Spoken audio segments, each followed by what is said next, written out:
আসসালামু আলাইকুম। সবাই কেমন আছেন?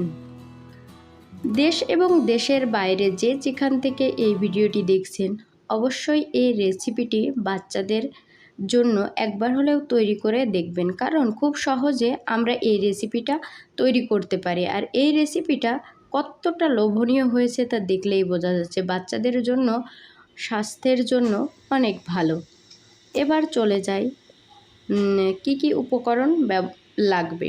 আসলে একটা ডিম, এই যে কুচি করা মরিচ, পেঁয়াজ, রসুন পেস্ট, কারণ বাচ্চাদের জন্য অল্প অল্প ব্যবহার করতে হয়। আমার বেবির বয়স যেহেতু 2 বছর একটু বেশি, সেহেতু আমার বেবিটা আবার ঝাল পছন্দ করে। এই জন্য যাদের বেবি ঝাল পছন্দ করে তাদের ক্ষেত্রে এই কাঁচা মরিচ কুচি অ্যাড করতে হবে। আর যাদের বেবি দেখা যায় যে মিষ্টিটা পছন্দ করে, এই ক্ষেত্রে আপনারা ব্যবহার করবেন ডিমের সঙ্গে চিনি বা মধু বা মিশ্রি, যে কোনো একটা। এইভাবে আপনারা খুব সহজেই ঘরে এই ডিম ফেটিয়ে নেবেন। এবার আমি একটা কড়াই বসিয়ে দিয়েছি।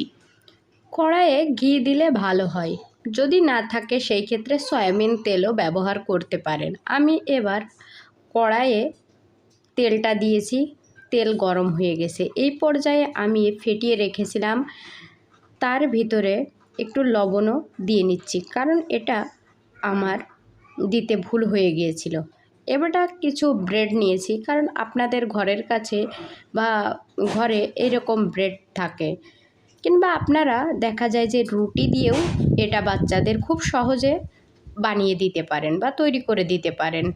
আমি এক এক পিস করে এইভাবে ছেড়ে দিচ্ছি। ছেড়ে দেওয়ার পরে আপনাদের দেখানোর সুবিধার্থে একটু কাছ থেকে দেখিয়ে দিচ্ছি আসলে বাচ্চাদের জন্য কতটা লোভনীয় এই রেসিপিটি, এবং খুব সহজে ঝটপট রেসিপিতে আপনারা এই রেসিপিটা তৈরি করে বাচ্চাদের টিফিনেও দিতে পারবেন।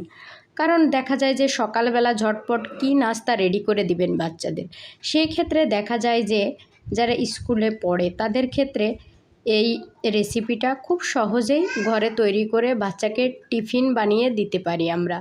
কারণ আমরা খুব সহজে এবং ঝটপটে কোন রেসিপিটা তৈরি করা যায় এবং হাতের নাগালে জিনিসপত্র যেগুলো আছে সেগুলো দিয়ে কতটা লোভনীয় হয়েছে তা দেখলেই বুঝতে পারছেন। বাচ্চারা খুব পছন্দ করবে এই রেসিপিটা, তাই ঘরে একবার হলেও ট্রাই করবেন। কারণ আমার ঘরে যে বেবিটা আছে, আমার বেবি ঝাল পছন্দ করে, তার জন্য অনেক পছন্দের খাবার এটা। অবশ্যই আপনাদের এটা ঘরে তৈরি করে একবার হলেও বাচ্চাকে খাইয়ে দেখবেন, এবং বড়রাও অনেক পছন্দ করে এই রেসিপিটা। কারণ সকালের নাস্তায় এই রেসিপিটা অনেক সুস্বাদু এবং অনেক সুন্দর। এই রেসিপিটা অবশ্যই ঘরে একবার হলেও বাচ্চাদের খাইয়ে দেখবেন, এবং স্বাস্থ্যের জন্য কতটা ভালো তা তো বলে বোঝাতে পারবো না। এবং সবাই ভালো থাকবেন। কারণ আমার চ্যানেলে যদি ভালো লেগে থাকে অবশ্যই আমার চ্যানেলের ভিডিওগুলো একটু ঘুরে ঘুরে দেখবেন, এবং এই ভিডিওটা যদি একটু ভালো লেগে যায় অবশ্যই একটা লাইক দিতে অবশ্যই ভুলবেন না। কারণ আপনাদের একটু ভালোবাসায় আমরা অনেক দূর পর্যন্ত এগিয়ে যেতে চাই। এবং আমি বিশেষ করে কোনো ডাক্তার না, আমি আপনাদের ভালোবাসার অনুপ্রেরণা পেয়েই এই ভিডিওগুলো তৈরি করি। অবশ্যই আপনাদের সাপোর্টে আমি অনেক দূর পর্যন্ত এগিয়ে যেতে চাই।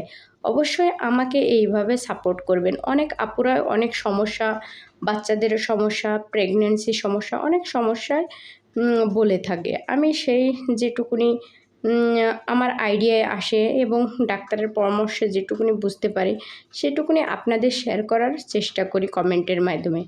অবশ্যই এই রেসিপিটা একবার হলেও ঘরে তৈরি করে বাচ্চাদের খাইয়ে দেখবেন। আমার বাচ্চা মাশাআল্লাহ অনেক পছন্দ করেছিল, তাই এই রেসিপিটা তাকে খাওয়াই প্লাস ভিডিও করে আপনাদের একটু দেখিয়ে দিয়েছি। আসলে বাচ্চা কত পছন্দ করবে তা সহজেই বুঝতে পারে। আমার যদি কোনো প্রকার ভুল ত্রুটি হয়ে থাকে অবশ্যই ক্ষমা দৃষ্টিতে দেখবেন। সবাই ভালো থাকবেন, সুস্থ থাকবেন এবং আমাদের জন্য দোয়া করবেন, কারণ আমরা এইরকম যাতে নতুন নতুন ভিডিও আপনার